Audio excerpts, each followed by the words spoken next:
नमस्कार.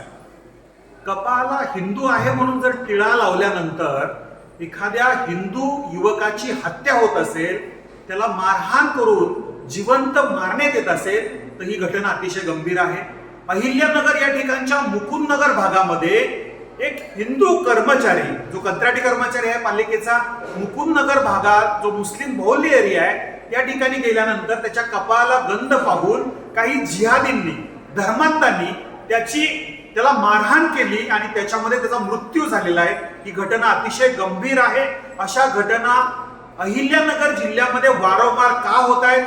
या षडयंत्राच्या पाठीमागे असणाऱ्या या जिहादींना केवळ अटक करून उपयोग नाहीये, तर कायद्याची जरब बसली पाहिजे आणि या संदर्भात कठोरातली कठोर कारवाई त्यांच्यावरती झाली पाहिजे, अशी मागणी हिंदू जनजागृती समितीकडून आम्ही करतो आहोत. अशा बऱ्याचशा घटना अहिल्यानगर जिल्ह्यामध्ये होत आहेत. या गोष्टीकडे पोलिसांनी, प्रशासनाने गांभीर्याने पाहावं, अशी मागणी आम्ही या ठिकाणी करतो आहोत.